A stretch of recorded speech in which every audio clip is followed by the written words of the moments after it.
Yo, hey. Holy shit. Yep. Oh, shit.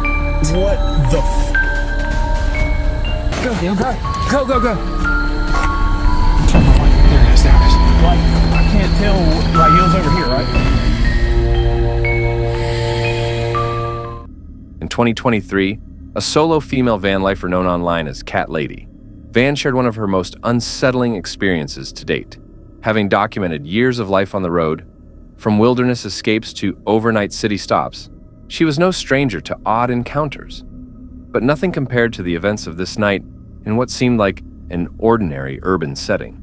She had parked in what appeared to be a safe, quiet lot within city limits. Other vans and RVs were scattered nearby, close enough to offer a sense of community, but not so close as to invade privacy. Everything felt routine until the early morning hours. She woke abruptly to loud, aggressive noises outside. In the middle of the night, I woke up in the sound of several honk and a car that seems to drive all the time beside me. And I look up and it was this pickup truck. This man was driving in front of my van, putting his high beam and blocking my exit out. Driving after that behind me, turning around, honking at me, and doing this for at least 10-15 minutes.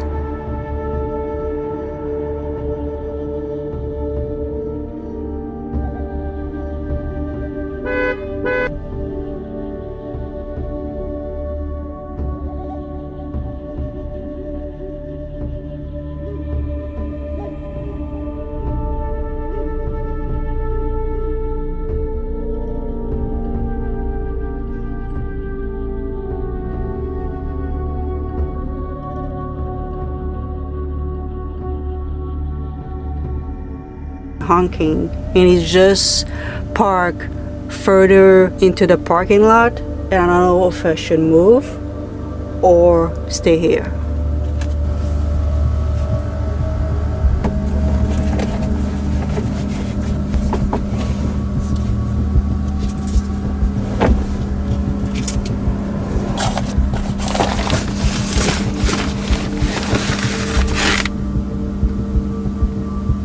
A large white pickup truck had entered the lot and begun circling her van. The driver stopped directly in front of her, flipped on the high beams to flood her windows, then looped back around to do it again. The horn blared repeatedly, each blast sharp, intentional, and menacing. What made it worse was that none of the other vehicles were targeted, only hers. The truck ignored every other camper in the lot. Whether it was a coincidence or something planned, the message was clear. She was the focus. For nearly 15 minutes, the truck boxed her in, blocking potential escape routes. It felt less like harassment and more like entrapment. Finally, she made the difficult decision to leave, unsure whether driving away would escalate things or put an end to it.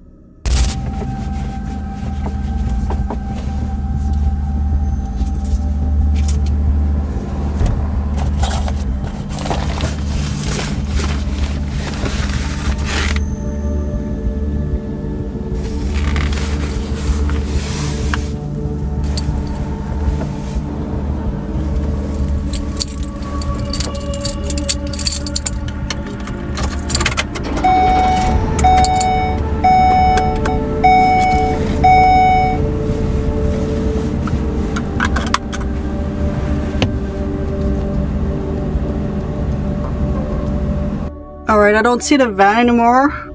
The pickup truck, it's a white pickup truck, was turning behind my van and coming up and honking and just pointing their big lights into my van. There's another camper up the road. There's another camper here. It didn't bother them. So I don't know what was the deal, but I'm just gonna move, guys. I know, guys, you cannot see me.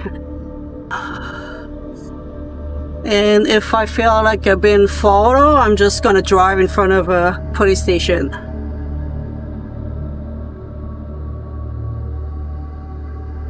We're gonna drive to a completely different town so we don't get arrested, we don't get bothered again later. In silence, she pulled out and drove nearly 20 meters to another town. parking only once she found a spot near a police station. There, she finally felt a measure of safety. The driver's motives remain a mystery. Was it someone who recognized her from social media? A person with hostility toward van dwellers? Or just a case of mistaken identity? Every possibility was disturbing, especially since no one else in the lot had been harassed. Urban areas are often thought to be safer than isolated campsites, but this incident proved otherwise. Being surrounded by others offered no protection when she was singled out. So, what do you think? Was this simply random intimidation or something far more deliberate? Uploaded on May 8th, 2023, this video began like so many cheerful travel vlogs full of optimism, lighthearted banter, and the thrill of starting a new chapter. Jen and Will, along with their dog Tucker, had just left Florida to embrace full-time RV living. With a brand new fifth-wheel trailer and a truck they'd affectionately named after Yellowstone characters, their excitement was high. Their first big stop, New Orleans, as they said goodbye to family, settled into their rolling home and dreamed of what lay ahead. Today we are getting on the road and heading all the way out west to California. But yeah, it's just kind of a little sad this morning. Of course it's rainy and kind of set like a sad undertone to the day because we're leaving Matt. My parents came down to Florida for a couple weeks. They left this morning, so a lot of goodbyes happened today. We had a little bit of crying. No, I'm not about to cry. We already had our cries this morning, but we're trying to be positive. We're about to hit the road and head to New Orleans today. Really, truly, this is our first big like RV trip. I know. You know, going out west. Like, we've RV'd, but we haven't adventured in this yet. Also, when we did our full tour of our new fifth wheel, we completely forgot to tell you guys what we decided to name our truck and our fifth wheel. Oh, how did we forget that? If you guys are fans of the show Yellowstone, Will and I are big fans of the show. So we decided to name the truck Rip and the Paradigm Beth. So Rip's pulling Beth along down the road, and I think our trip just looks like Rip. Like, if you watch the show and you know Rip's personality, like, this truck just fits Rip. The energy was light and hopeful. At first, the mood stayed bright. They shared RV upgrades, joked through minor frustrations with damaged deliveries, and enjoyed the peacefulness of their campsite, just outside the city. But things soon shifted. Jen began to feel ill, not with a cold, but something stranger. She described constant dizziness, like vertigo, leaving her elated and disconnected. She tried to push through, resting while Will handled errands and maintenance. We just finished a couple things outside. We were trying to install a bed cover that we got from eTrailer, but it actually came a little bit damaged in the shipping, so they're going to actually figure it all out for us, whether it's getting a new one or getting new parts to fix that. But we were planning on doing that today now that we finally had some peace and space here at this campground. So that kind of sucks we can't install that today, but we did get our Max Chalks out for the first time and put those on. Now we are going to be putting our new mattress in our bedroom, which I'm excited about because so far we've been sleeping on the mattress that came with the fifth wheel, which I have to say wasn't terrible compared to like most built-in RV mattresses, but it is pretty firm and I wake up sometimes and my shoulders falling asleep. So I'm very excited to put our new Brooklyn bedding mattress in. So I think Will's going to come in. I'm going to use today as an opportunity to wash the sheets since we're changing the mattress out, and we have tons of boxes that we need to take to the dump, so hopefully there's a dump around here. I'm taking a little break just to rest because I'm feeling pretty under the weather, and it's weird because it's definitely like a chest cold, but I don't even feel that bad there. It's more, I think, the inner ear canal feels like I have fluid in it or something, so it feels like constant vertigo. So I just kind of feel like I'm in a dream state all the time, like I'm high on some NyQuil or something. So I'm just trying to like somewhat productive today and kind of be easy on myself. So we'll see. It's a really nice day, so we'll just get done as much as we can. Eventually, they ventured into the city. New Orleans was lively, chaotic, full of energy, but not exactly inviting. The couple admitted feeling uneasy. The noise, crowds, and unpredictability left them on edge.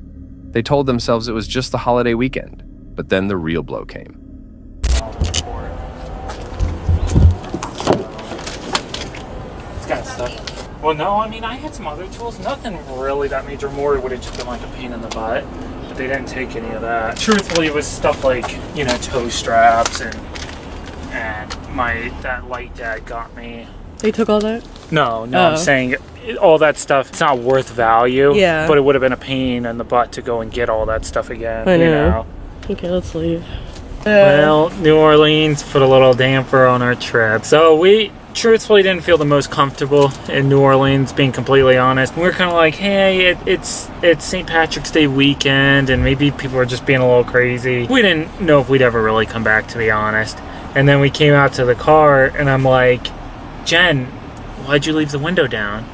And she's like, I didn't leave the window down. And I'm like, get closer, and I'm like, somebody busted out our window. So We didn't really have anything of value sitting out. no, like I had a really nice Craftsman toolkit my parents bought me for Christmas years ago. I had it under the seat if it was in here, but we were doing a bunch of work on the RV yesterday, and I think I pulled it out for that. Keep your fingers crossed. So I think it's in the RV.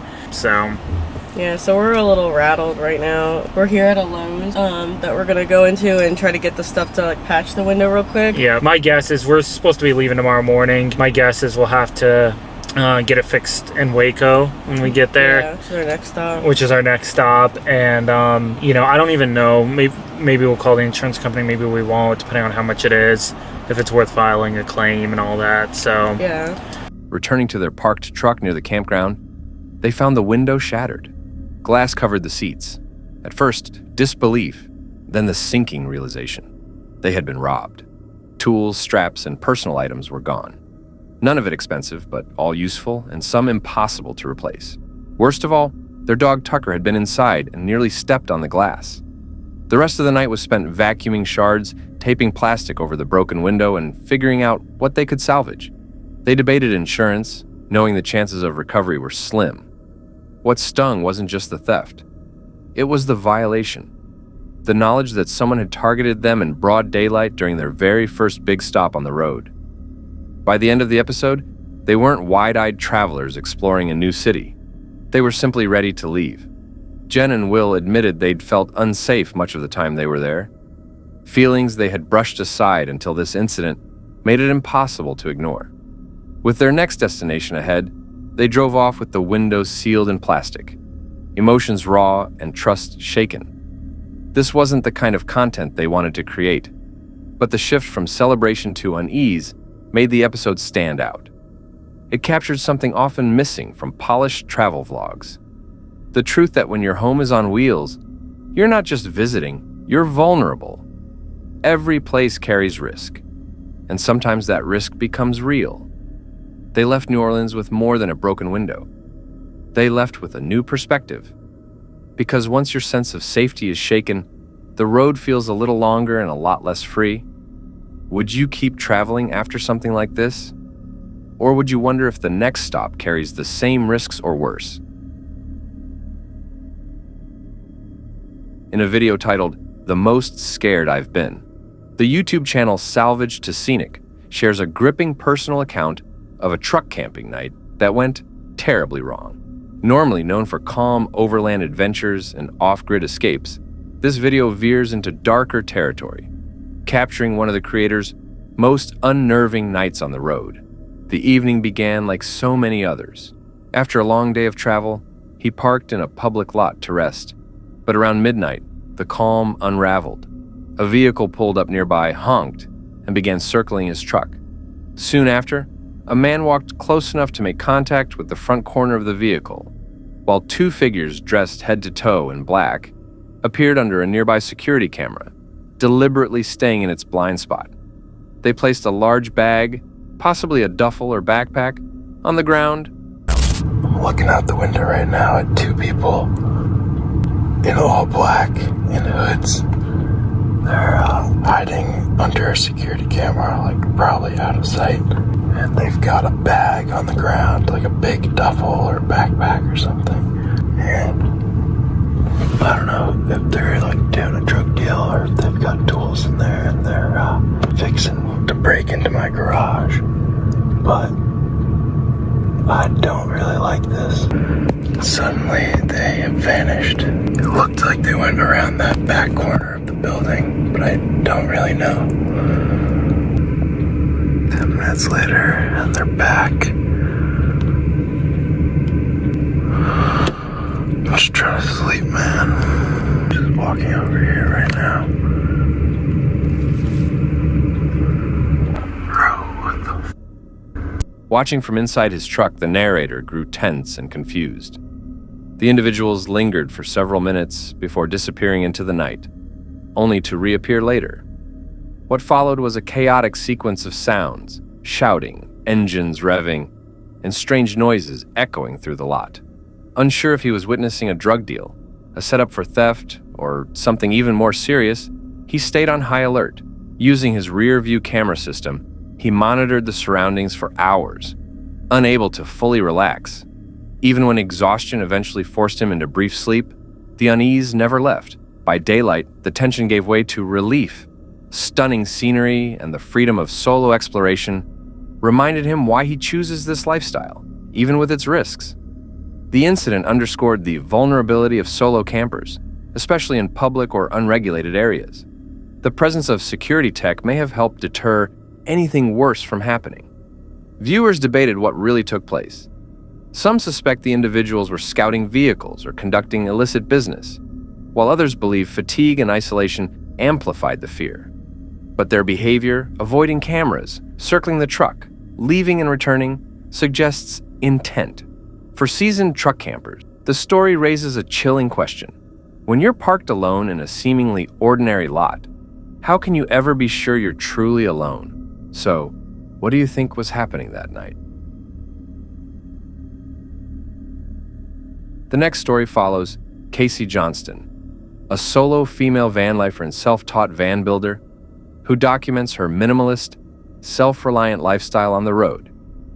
In 2023, she bought a 2018 Ram ProMaster, nicknamed it Maggie, and spent more than a year converting it into a fully functional home on wheels. But on March 30th, 2025, her calm routine was disrupted by something far more unsettling. That morning, while parked in a small town in southern Utah, Casey began her day like usual, sipping coffee, journaling, and working on her laptop. Then, she noticed a black car creeping past unusually slowly. Odd. That was a really short morning montage because usually I would show you guys me making coffee or breakfast here in the van, and that is just not what happened this morning. In fact, Olive and I had a fairly unsettling morning, and I'm going to tell you guys about it. And if you're new here, hi, I'm Casey. I live in my self-converted camper van full-time on the road with my cat Olive. So just for some context, we are in a very small town in southern Utah, and we have already switched spots, but the spot we were at last night and this morning was actually a big dirt pull-off off the main road going in and out of town. So Olive and I, fairly early, I started working on my computer and recording some footage for the vlog, and I noticed at about 7 a.m. a black car went past us very slowly on the main road here. Speed limit is 40 miles an hour, and this car was going maybe 15 to 20 miles an hour, which struck me as odd, but they kept driving, so I really didn't think much of it. Until about 5 minutes later, the same car came back down the road and pulled off into the same lot as us and actually drove behind the van. And I was close enough to the car at this point that I could see there were two men in it. One was driving and one was in the passenger seat. And they actually went up a little road that was behind the lot that we were parked in. And they got to the end of the road, turned right back around, and then very slowly started coming back down the road towards the van. So this whole time I'm sat up here in the cab area very discreetly trying to watch what they're doing out this driver's side window. But once they got close enough back towards the van, I actually moved from up here into the back area because that is where I keep my safety items. And unfortunately, I don't have a window on the driver's side back there, so I lost my visual of them, but I could hear that they pulled their car up right along the driver's side of the van, and they actually honked their horn at us, which of course I ignored. And after I didn't respond to their honk, one of them got out of the car and came up and started knocking on my driver's side window. But not immediately alarming. Minutes later, the same car returned, pulling into the lot where her van was parked and circling behind it. From her vantage point, she could see two men inside. They drove down a side road at the back of the lot, reached the end, then turned around and came back toward her van. Trying not to draw attention, Casey moved to the back of her rig to grab safety items. Out of sight, she heard the car pull up alongside her driver's side. The men honked. Then one got out and knocked on her window. This wasn't police, security, or anyone she recognized, just two strangers at her door. Casey chose not to respond. After a few tense minutes, they left and drove back toward the main road, knowing she needed to move, but wary of leading them into isolation. She searched for another spot nearby. Which I also ignored. And just to clarify, this was not a police car, this was not a security car. These were just two dudes in a car. So a couple minutes after I ignored the knocking, they finally left. They went back out onto the road and I watched them slowly drive away. At this point, I knew I needed to leave the lot, but I wasn't sure where I was gonna go because again, this is a small town and it is surrounded by very desolate areas. So the last thing I wanted to do was immediately try to leave town, drive out into the middle of nowhere and have them follow me. So I was looking up on my phone options for places to go, and I kid you not, 30 to 45 minutes later, the same car comes back down the road and pulls off on a street just up the road from us. So my brain is immediately telling me, oh, these guys are up the street and now they're just watching you. So I decided to come here, about 3 minutes away, to a local breakfast joint. I didn't see them follow me and I haven't seen them in the hour that I've been sat here now. But yeah, pretty weird morning. So all that to say, you guys, I've decided Olive and I are driving about 2 hours away from here today. Feel better about doing it now that it's later in the day and there are just more cars on the road in general. And we're also going to be passing through the Four Corners, which is the intersection of Utah, Colorado, Arizona, and New Mexico here in the US. There's a monument there that I will bring you guys along with me to go see. But other than that, the only priority today is finding and getting to a place where we feel safe settling for the night. So yeah, let's hit the road. I'm ready to leave. Roughly half an hour later, the same car reappeared, this time parking on a nearby street within view of her van. It felt deliberate, as if they were watching. She quickly relocated to a local breakfast place a few minutes away where the car didn't follow. Later that afternoon, she made the call to leave town altogether. Driving 2 hours out along busier roads, she stopped briefly at the Four Corners monument before finding a more secure location for the night. From her account, the men's behavior strongly suggested intent. Whether it was intimidation, an attempted setup, or something closer to stalking, the repeated passes, the circling, and their decision to linger all pointed to more than simple curiosity. For solo travelers, moments like this can escalate fast. Would you have confronted them, called authorities, or left immediately? And what if they had chosen to follow her onto the open road? The next encounter comes from Tanya and Dave, the duo behind Let's Turn It Up World. Their camper van lifestyle has taken them from scenic campgrounds to quirky roadside stops, embracing both the joys and the challenges of full-time RV living. But during one stay in a casino parking lot, what began as an ordinary night quickly turned into something far more unsettling, leaving them shaken and questioning just how safe the road can be. The day had started like many others. After wrapping up at a campground in Lone Pine, California, they prepared for a 4-hour drive to their next stop. The plan was straightforward: spend the night in the parking lot of an abandoned hotel next to a casino. Practical, free, inconvenient for a quick overnight rest. When they arrived, everything seemed fine. They settled in and wandered the area. It definitely looks like it's been kind of abandoned over here for quite a bit. I mean, look at this, like just all the grass is growing and everything. This is very cool too. Right, looking like an old water slide, almost like a kind of those log rides, like Splash Mountain. Splash Mountain. Come down here. Come down and whisk right onto that one over there. That's pretty cool. Right. This must have been a lot of fun in this day. Yeah, I'm sure. Yeah. I'm sure. It look. Hopefully they revive this. I mean, it doesn't look too weathered. Almost like with a little love, some dollars, you could probably bring this back. I know. I don't see any signs yet of any comeback. Yeah. Any work on it, but maybe someday. Yeah. It's so I agree. It's cool. Finding the remnants of an abandoned amusement park nearby. Silent roller coasters, rusting water rides, and nature reclaiming what was left behind. It was eerie but fascinating. This guy right there is just like randomly came up to us and asked if we were first responders veterans, and now he's driving around the parking lot. Dude, it's kind of creepy. So I let the security guards know, but he's out there just hovering around the parking lot. Oh man, that's a little unsettling. So I just turned the lights off. Oh my gosh, trying to cook dinner. This is crazy, Dave. It's crazy. I know it is. The guy's racing around the parking lot. So I just turned the lights off.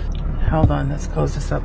I gotta finish with a meal. No, Bubby, Mom is watching. Yikes. Right? No. By nightfall, though, the mood shifted.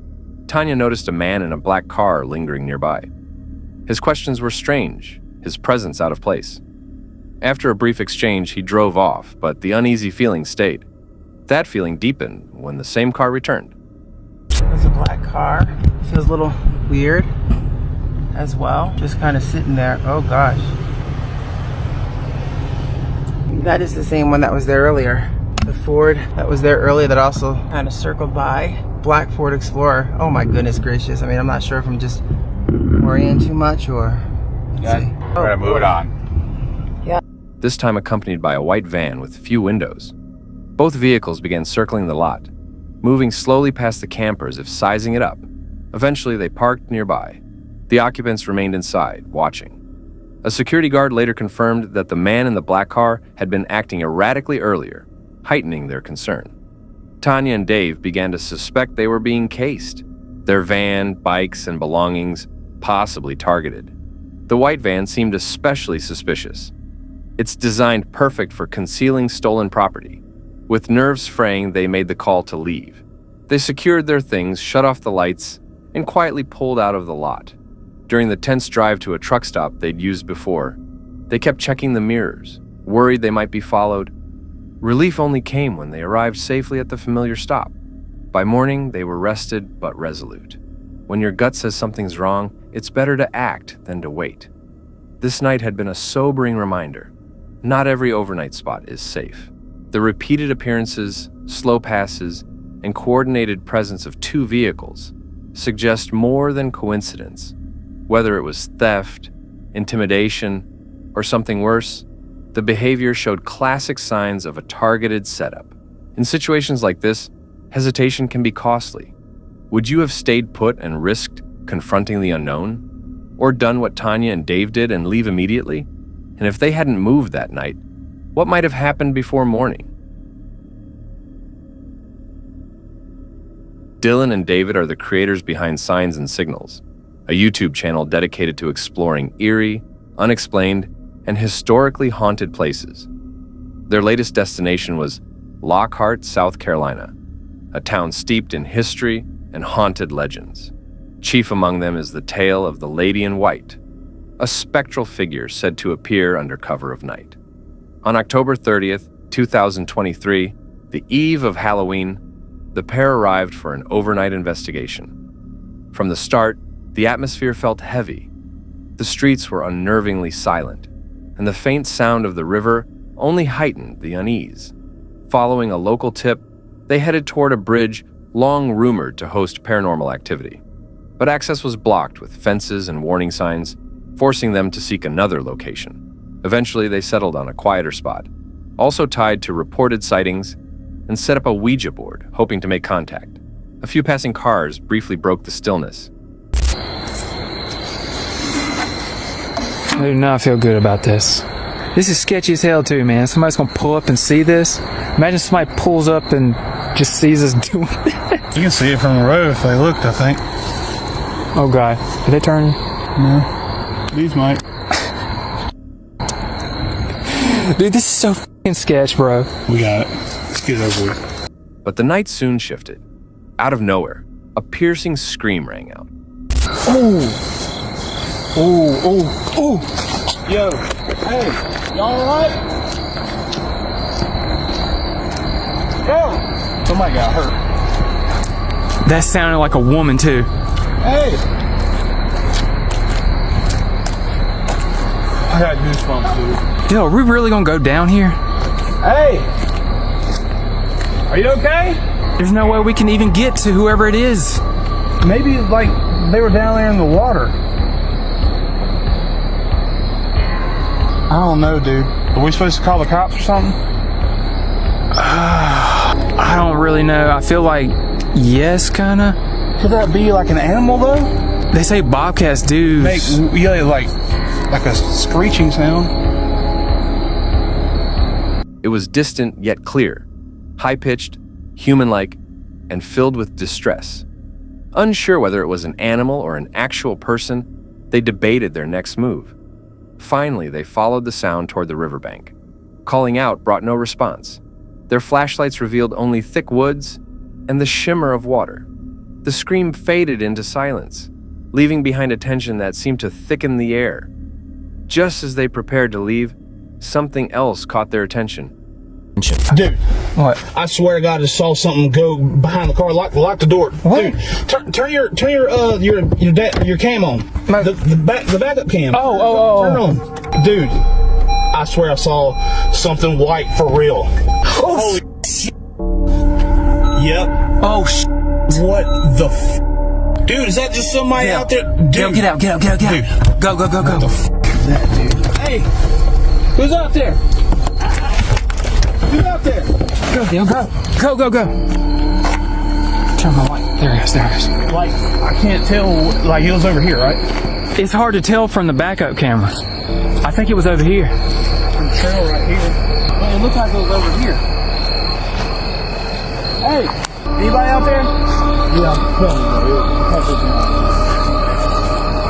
In the car's rearview mirror, a pale figure appeared moving near the vehicle. Checking the backup camera, they saw it again. A white shape gliding through the darkness along a nearby trail. They rushed to investigate, but when they reached the spot, there was nothing.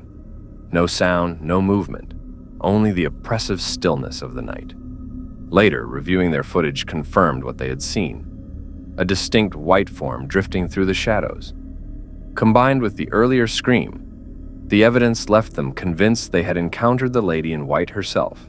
The experience was both terrifying and exhilarating, cementing the legend into their personal history.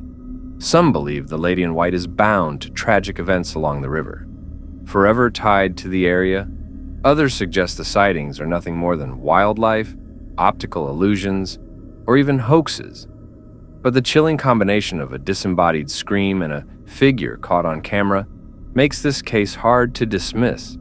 So, if you found yourself face to face with an apparition like this, would you stay and investigate, or get in the car and drive away? And in the quiet streets of Lockhart, how many others have seen her, but chosen never to speak of it? That's it for tonight. Which moment creeped you out the most? Drop it in the comments. Have your own story? Share it with us, and stay tuned.